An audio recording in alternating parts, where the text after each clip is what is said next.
Hello, everyone. I'm back, and this time with the camp lesson about America's Four Seasons. So as we go through it, I'll kind of just be adopting the tone I would use with students, but I will kind of pause and take a step back to contextualize maybe actions that I or my co-teacher would be doing at this time, in this case, who was another Fulbright ETA, and then also just to kind of discuss how I might modify this for upper grade students as well. I'm just defaulting to second grade students because that's predominantly who I taught over this past year, and who I ended up delivering most of these camp lessons to. So let's get started. I would usually begin by writing my name on the board and maybe drawing a little cartoonish image of myself. And I do this in the 10 minutes that my co-teacher and I are arriving in this classroom, perhaps getting our microphones on if we had brought them, talking with the teacher of that classroom, and kind of determining what particular needs that school might have. For example, our room is really noisy, so you need to project more, or can you move a little bit around the classroom a bit to compensate for that? Or, our students sit in pairs, so is it possible for us to kind of make sure that when we are working with students or doing activities, we're encouraging students to just break out of those pairs and maybe mingle with the rest of the class a little more? And then also tapping that local teacher who's present in the classroom and asking them if they could help us facilitate translation for specific activities. Because although I speak a little bit of Mandarin Chinese, and so does the ETA I was paired with for most of the year, we make mistakes, we make errors. There are tones or instructions that are occasionally unclear because we just might not be familiar with the vocabulary of saying, paper snowflake, or hold the scissors like this, not like that. And so kind of working with the local teacher who's present and asking them if necessary to translate can be immensely helpful. And they can also give us a little bit of insight, perhaps as they're interacting with the class, and to who maybe the really strong students in English are and students who need a little more help. And in particular, the rapport they have with the class already helps us begin this lesson and teach it much more smoothly. For example, there are certain cases in which we had an local teacher, a Taiwanese teacher, after we'd kind of explained things in English, we asked her to translate, but she paused a second beforehand and asked who here thinks they could translate it. This was a little more middle grade students, fourth graders, who were more confident in their English abilities, but it gave us a really great opportunity for the students to be able to feel proud and light up. They had understood the instructions and they were getting to help the teacher a little bit. Okay, now let's actually get into the camp lesson. I will stop talking about the setup of it for a second. Hello, everyone. My name is Teacher Estrella. Today, we'll learn about America's four seasons. Let's look at the map. Where is this? Yes, that's right. This is Taiwan. And where is this? It's very far. Does anyone know? Yes, good job. The USA. I am from the USA. And I took a plane all the way here to teach you. I am so excited. Who am I? I am Teacher Estrella. Estrella. Good job. I am so happy to teach you about America's four seasons. But we have to talk about the rules. Does anyone know what is rules? Yes, good job. Rules make sure we can finish the lesson and play games. Does anyone know what is rule 1? Can you raise your hand if you can tell me? Yes, good job. Listen to the teachers. Next is raise your hand. Can I just say my answer? No, we have to raise our hands. Let's try. Does anyone know who this is? Okay, put your hands down. 3, 2, 1. Yes, in the very back. Yes, it's Pikachu. Good job. Next, we need to speak up. I can't hear it. You're very quiet. No. Can we be too loud? Rah, rah, rah. No, but we need to speak up.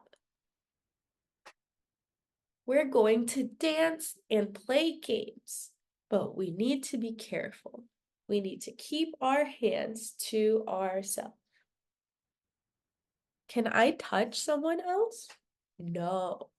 I need to keep my hands to myself. Let's also see, does anyone here know what you say when you hear eyes on me? Good job. Yes, we say eyes on you. Let's try it one more time. Eyes on me, eyes on you. Good job. Now, the most important rule of camp is to have fun. Let's start. Okay, today we'll talk about America's 4 seasons. And we'll learn how to say a new sentence. I like. At this point, I would also typically, if I was not the primary teacher, I would go over to the board on the side or the chalkboard and write out I like blank, because this is a sentence structure we'll be returning to throughout the lesson. With the second graders, it would typically just be a noun that they would insert after it. So we'd have I like Pokemon, I like phones, I like hot pot, anything. I like Kuromi. But with higher grade students, they would start to get into using a little more nuanced descriptions of things that they liked or activities they like to do. Like I like to draw, I like to read, run, and write, things like that. But we kept this structure in the presentation very simple. And then if students were demonstrating that this was very easy for them, they wanted to move on to more complex sentences, we would also give them the flexibility to do so. But here we just say, I like. Good job. What is I like in Chinese? Can someone raise your hand? Good, yes. Let's try saying, I like boba. Can you say it? Good job. And can someone help teach Australia one more time? What is that sentence in Chinese? Yes, good job. Thank you. That's the same thing in English as I like boba. What are these?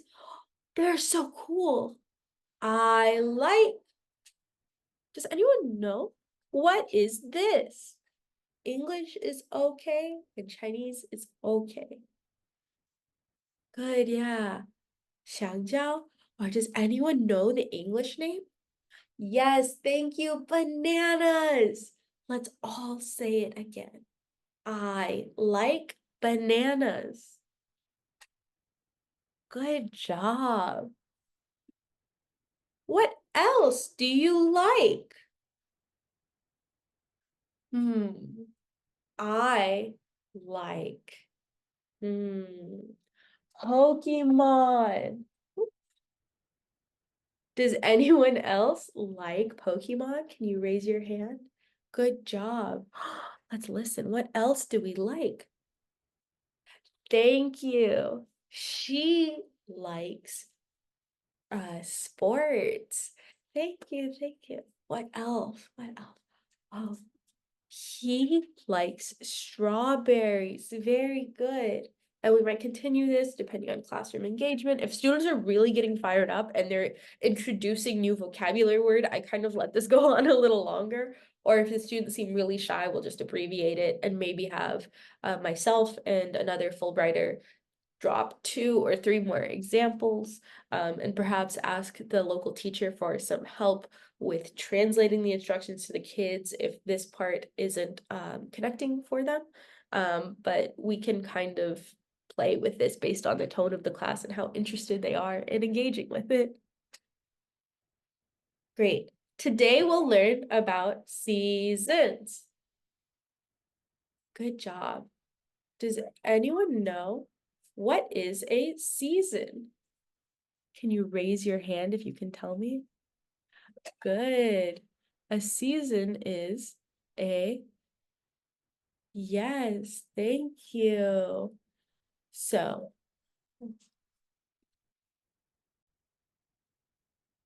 sorry about that. There was an alarm going off in my building, but it seems to have stopped for now. Okay, so seasons. What is a season? Can anyone tell me what this word is? Yes, good job. There are 4 seasons. The first is fall. Good job. Who can tell me what is fall? Good. Next is winter. Good. What is winter? Good job. Thank you. Yes, it's 冬天.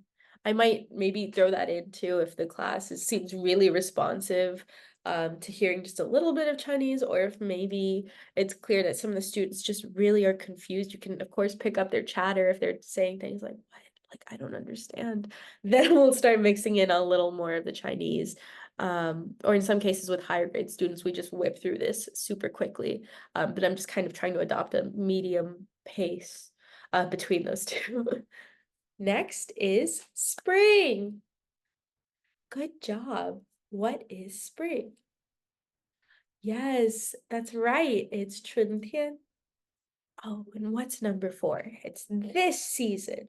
Summer. Good job. And who can help teacher Estrella? What is summer? Can you raise your hand? Yes, good job. Okay, it's time to learn about our first season, fall. Very cool. This season is so fun. You know, we'll also have fun when we learn. Let's dance. For fall, the dance is moving your arms like this. Let's all say fall. So I usually be standing up, running around the classroom, going in front of different columns of desks and waving my arms. But this is just to get the TPR gestures in kids' minds. And we found that calling it, oh, let's dance or move with me, we're a little bit more engaging than saying, okay, just follow with me. If we tell them we're going to dance, we're going to move and have fun, that seemed to be a little more interesting, particularly for our second grade students. Okay, fall has 3 months. The first is September. Good. Does anyone know what is September? Yes, thank you. Next, after that is October. Yes, good, thank you. And November. And what is that in Chinese? Can you raise your hand? Yes, thank you. So for our second grade students, this generally was also the first time they were being exposed to the month, so we could proceed in a pretty straightforward manner. But in some cases, our fourth grade students were visibly already knew what these months were, and perhaps were a little more reluctant to engage with this. In that case, what I would do, or the teacher I was with, is we would write birthday in English on the word and on the board and ask, who knows this word? Could you raise your hand and tell us? When a student translates it into Chinese and just tells us 生日, we really reward them and we praise them. We say, good job. Okay, so that word is the same thing as birthday. And then we'd maybe write it under the Chinese term under the English. And from there, we could proceed to ask, who has a birthday in September? And sometimes students, if they're more confident, they'll try stringing together a sentence, perhaps saying, my birthday is on September 20th or September 20. And you can, of course, gently correct it. Oh, your birthday is on September 20th. Very cool. And we'd kind of do that with the different classes to get students talking a little bit more if they thought this material was something they had seen before and they maybe were thinking, okay, I know what September is, I know what October is, but how exactly are these more relevant than just reading these dates out? having that little birthday bit was a really nice connection. And of course, kids like to talk about themselves or say, oh, my best friend's birthday or my mom's birthday or my dad's birthday is actually in November. Mine isn't, but theirs is. And that was always a fun little moment to have happen. This section was actually proposed by a different ETA who was not in my camp group, but kind of noticed that students had a few ideas of maybe images that they really closely associated with fall, or common things like an apple that seemed to have some sort of association with the season.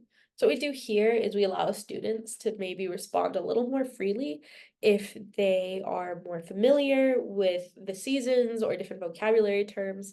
We always have someone who absolutely wows me by pulling out a word that's, I don't think we've had someone in this specific class say something like cornucopia, but same level of complexity and cultural nuance that I'm surprised, honestly, that I'm honestly not sure I knew in elementary school. So, what we have here is 4 pictures. We have Halloween, turkey, apple, pumpkin, and we'll usually ask students, what can you see? And then maybe we'll ask someone to read it if the class is pretty responsive, or we'll read it out if the class is a little more apprehensive or nervous. From there, we'll ask students to raise their hands if they could tell us what they could see. So a session running through this specific slide might look like me asking a student, oh, what can you see in fall? Can you raise your hands? Turkey, yes, good job. Turkey, turkey, good. What else can you see?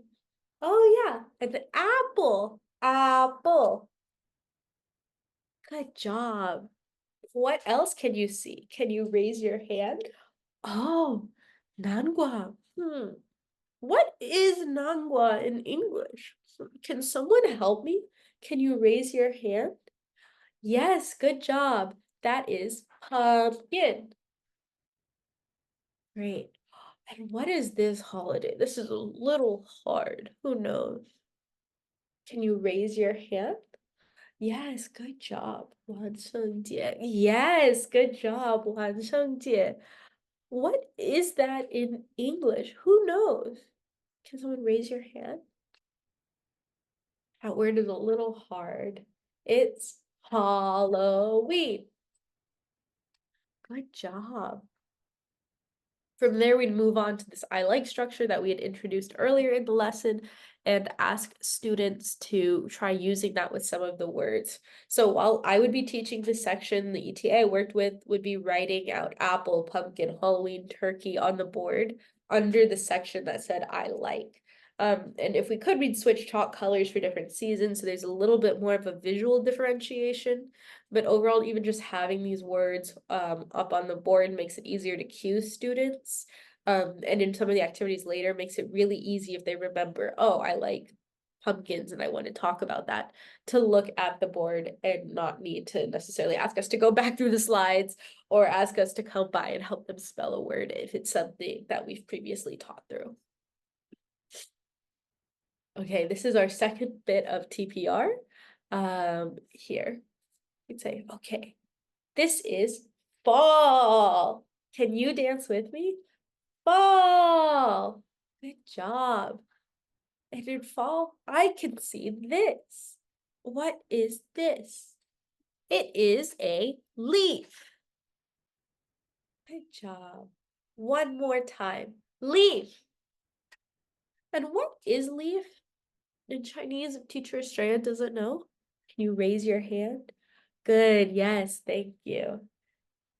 That is the same thing as leaf. Okay, now let's dance when we say leaf. Put your fingers like this. Can you show me? Yes, good job. Okay, now let's say leaf. Awesome. One more time. Leaf. Oh, very good job. In fall. Do it with me. Fall. Each leaf. One more time. Leaf. Good job.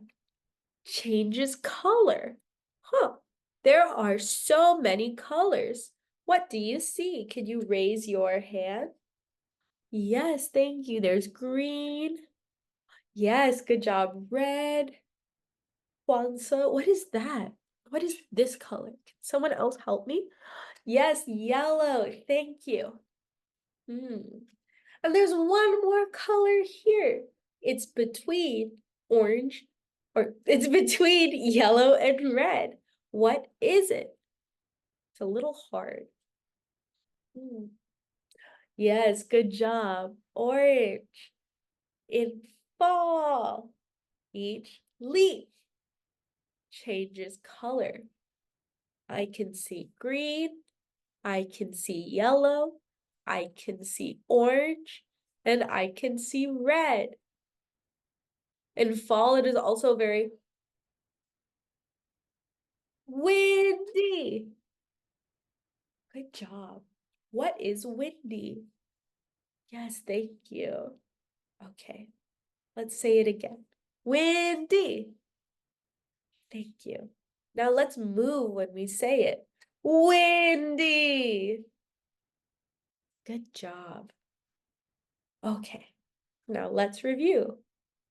This is fall. Good job. Let's dance when we say it. Fall. In fall, I can see this. What is this? 叶子. Yes, good job. What else is it? Leaf. Good job. In fall, I can see a leaf. In fall, I can also see, or it is also very, yes, windy. Good job. Let's move when we say it. Windy. Awesome. And now we'll move on to winter. Okay, for winter and the subsequent seasons, I'll move a little bit faster since we've already seen that structure. But we're just continuing to kind of build on this I like structure. I can see, using then those words we teach and I can see along with I like, and just repeating this structure. So as long as students kind of remember just, oh, I'll learn TPR, we'll practice the months, and we'll maybe, or they wouldn't, I guess, think TPR, we'll dance, we'll say the months, and we'll learn some words, is just the kind of general, really consistent framework we tried to keep for each season. So here we have winter.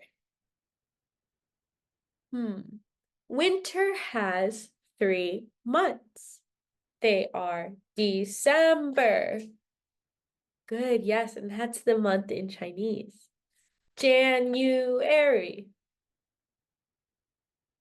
January. Good, and February. Good job.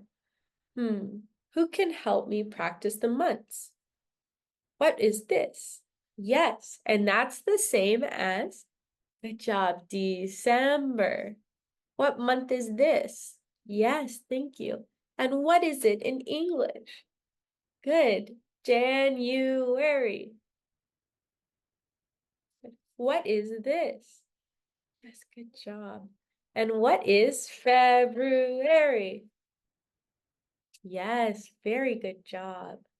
Does anyone have a birthday in winter?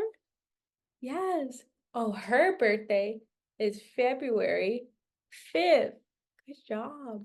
Oh, his birthday is in January. Thank you. Okay, let's see.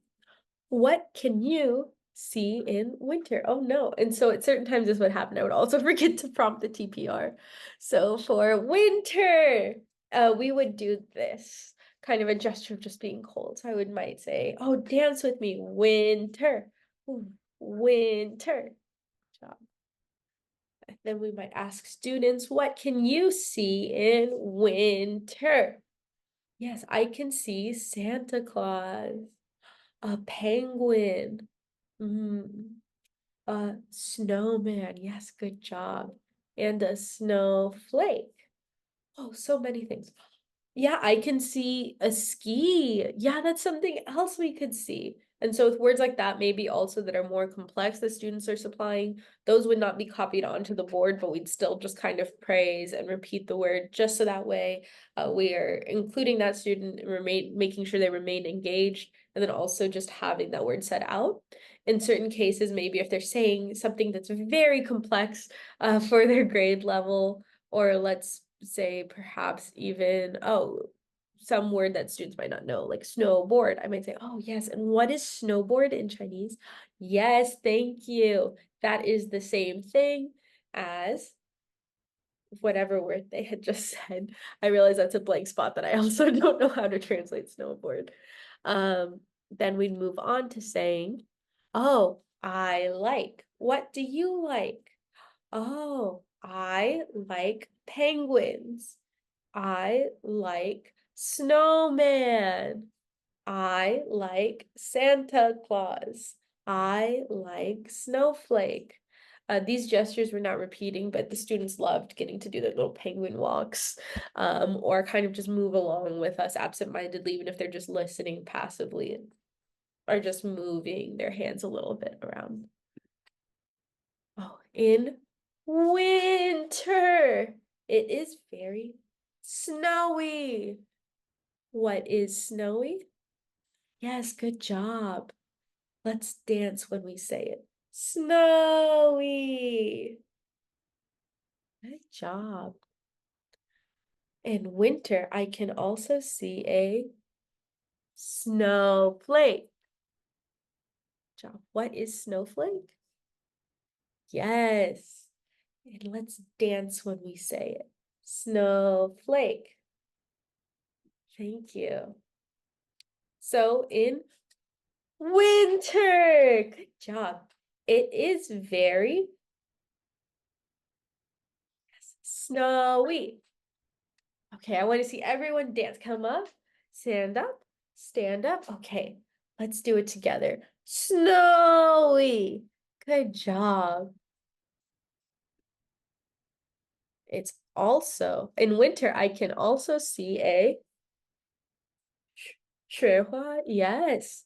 What is the English though? This is hard. Yes, good job. Snowflake. Awesome. Can you dance with me when we say it? Snowflake. Good job. Okay. If I get a lot of snowflake, I make a ball. I get a, what is this? 水球? Yes. Snowball. Job. Has anyone had a snowball fight? Okay. Yes, thank you. Well, what if I told you we could have one today? Gonna be really fun. Okay, and so at this point in time, I would also have a sheet of printer paper that we had prepared in advance, and maybe I would write, I like snowmen, or I like penguins, um, and just would have that sentence written out on a piece of paper. Usually the person I was working with would then just have one word and a picture drawn, so maybe apples and just a picture of an apple and a picture of an apple. So we would be showing students if they are ready to write a full sentence out or experiment with more complex terms, they could write a longer I like statement or maybe vary the vocabulary they're using a little more. Or for a lower grade student, they can copy down the words that they found interesting and draw a picture as well. They loved getting the chance to really draw a picture of something they already liked. And so throughout the year, we also found the focus of, or not the focus, but the kind of entries we allowed to expand greatly. I think we started off just saying, try to keep it focused on fall or winter. But when we really opened it up to whatever you like, that's when we got the greatest engagement. And so students would mention their favorite cartoon characters or their favorite things about seasons that we had maybe covered, their favorite foods. So by the end of the year, we were kind of allowing students to write whatever they liked, but also encouraging them to pull from the vocabulary bank that we had started gradually creating at the front of the board, and just kind of keeping in mind our guiding topics. So sometimes we'd get tangentially related things. In terms of food you would eat in winter, like hot pot. Next we'd say, okay, has everyone drawn? We'd give them, depending on time, 5 to 10 minutes for this. If they were, I don't think we'd actually go as far as 10, but usually about 5 minutes for this, letting them color if they want to. And then we'd tell them, okay, can you show me, use this tissue for it. Can you show me your paper? Okay, crumple it into a ball. And so I would go around the classroom with this and say, can you show me a ball? Good, good, good job.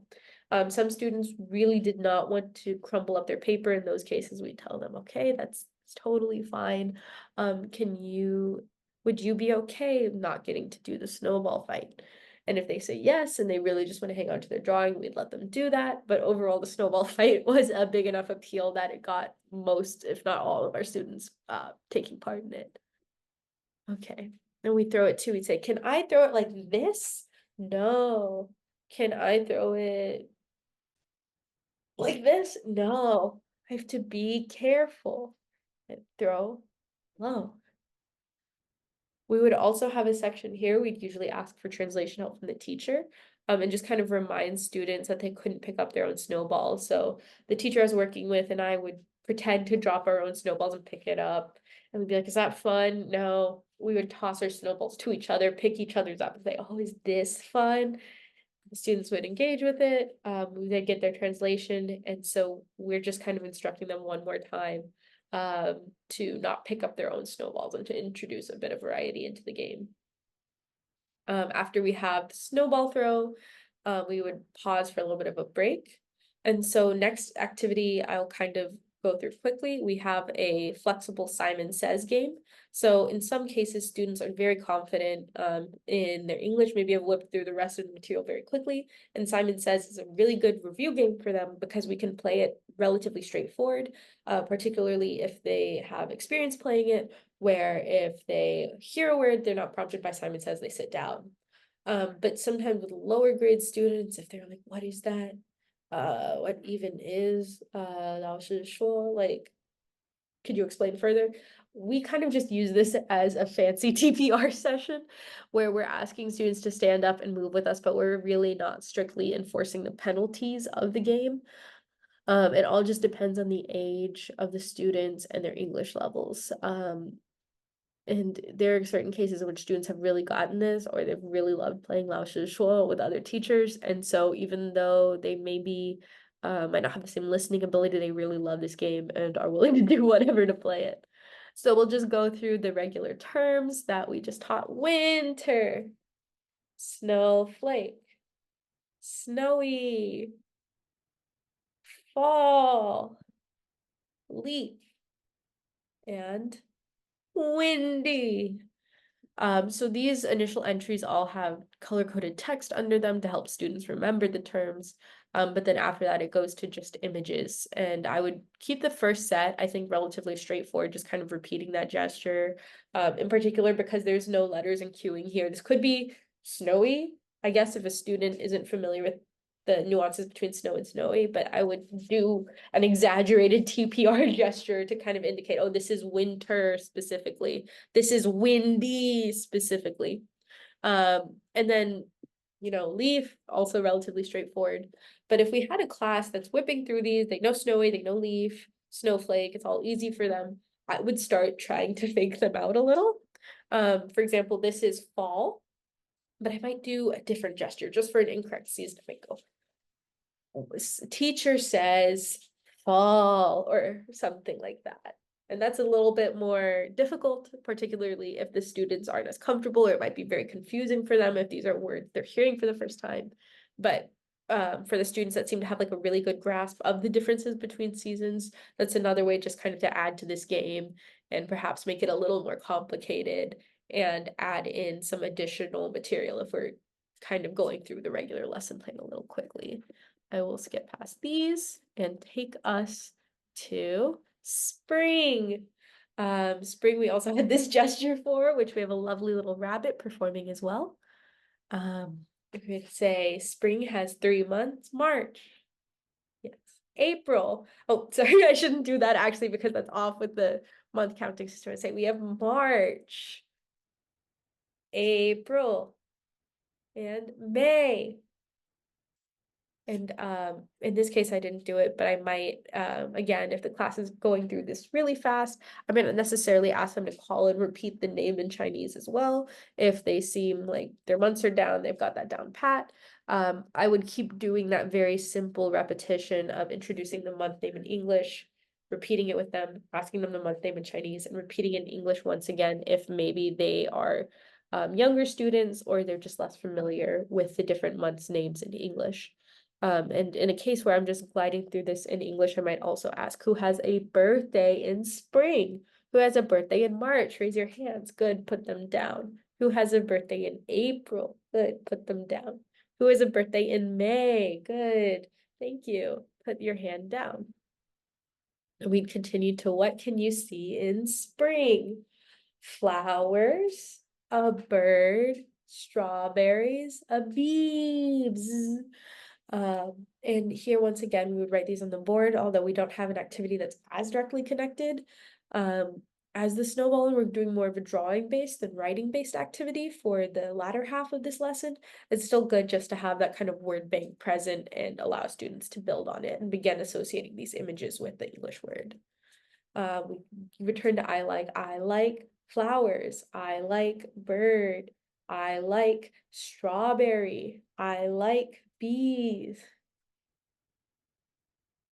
In spring, it is very rainy. Okay, let's move when we say rainy. Rainy. Good job. One more time. Rainy. And what is rainy? Yes, thank you. In spring, I can also see a butterfly. Good job. What is butterfly? Raise your hand. Yes, thank you. That is the same as butterfly. Good job. Now, can you move with me when I say it? Butterfly. Good job. Now we return one more time just to reviewing the vocabulary in TPR. This is spring. Spring. Good job. In spring, it is very. What is this? Raise your hand. Yes. Rainy. Rainy. Let's move together. Rainy. Thank you. In spring, we can also see this. What is this? Yeah, that word is a little hard. Can you raise your hand if you can tell me? Looks like this. Yes, good job. Butterfly. Yes, thank you. Let's move when we say it. Butterfly. Good job. The last season is summer. Summer has 3 months. June. What is June? Good, thank you. July. What is July? Can you raise your hand? Yes, thank you. It's July.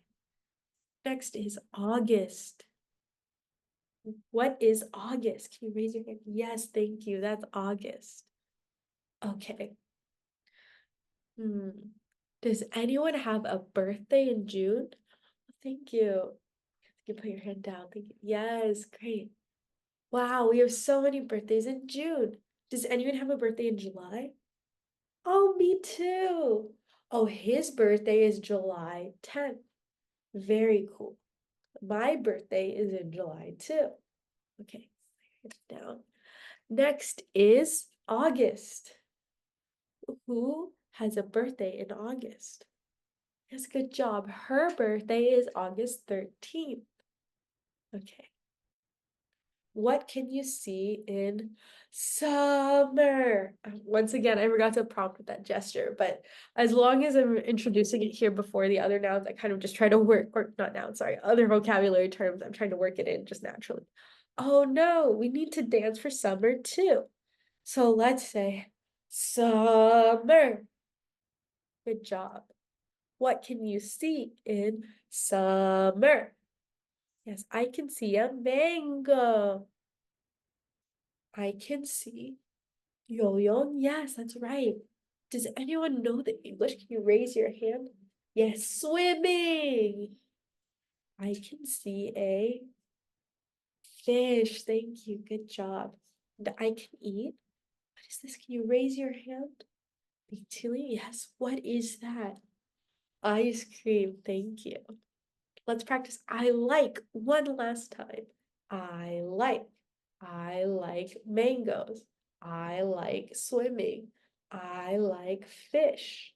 I like ice cream.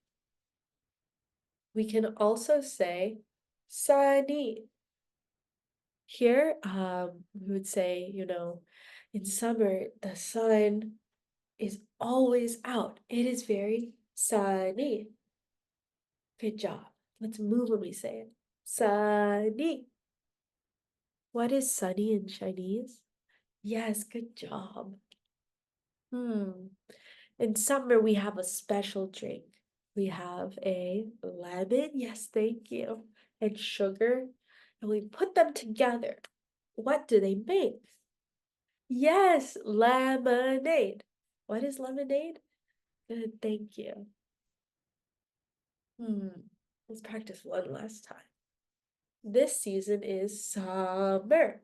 It is very, yes, sunny in summer. And we drink, yes, thank you, lemonade. What if I told you we could drink lemonade now? We will after we play the matching game. So this would also be a pretty straightforward game that we'd play with our students. We'd have cards. So the actual cards they received would not just have the image, they would also have the term written under it in English, but there are 12 total, 3 for each season, and they're all the words that we've done TPR for already. We demonstrate too, you can't match this picture in representing summer with snowflake, nor can summer be matched directly with fall. You instead need a set of matching, or not directly matching, but complementary items that make up one season. And so this was a little bit difficult, so we instead decided to show them what the full summer set looks like, full spring set looks like, full fall set looks like, and full winter set looks like. And then again, showing them as well, you cannot repeat the same image 3 times. And we would generally leave this on the board as well. We'd give students cards out to students, of course, counted out for how many students are in that class. In some cases, we'd have full sets of each season twice, or we'd need to modify a little bit. But that's all doable if you kind of separate and count out the cards beforehand. And then we would have students come up to us with these cards. If students are a little shyer, we might just have all of them together repeat the term associated with each word. Or if we have students that are overall also more confident in English, I might ask them to do a bit of TPR for each word together. We'd ask them to then show the teacher to repeat the word together. Might add in the TPR at this stage. And then when they got their cup as a reward, a little paper cup, they could sit back down and draw on it. Now we'd encourage them to draw things from the kind of word bank that had been developed over the course of the lesson, or words they might associate with each season, but allow them some flexibility. For example, if a kid wanted to draw their favorite Pokemon on a beach towel, or cinnamon roll, enjoying some lemonade, I would not stop them. We'd kind of go around then, breaking up into like either both of us distributing lemonade, one person distributing ice, one person distributing ice, one person distributing lemonade, and just making sure every student would get a cup of it. After we'd finish the lemonade game and let students drink some of their lemonade, we'd just tell them, thank you for your time. We loved getting to teach you today, and goodbye. And one last safety thing I forgot to mention is we also showed students with this picture they cannot draw inside the cup or put their hands in the cup, but they should keep the drawing and touching to the outside. And that would be our standard camp lesson. Thank you so much for joining me today for a brief review of it.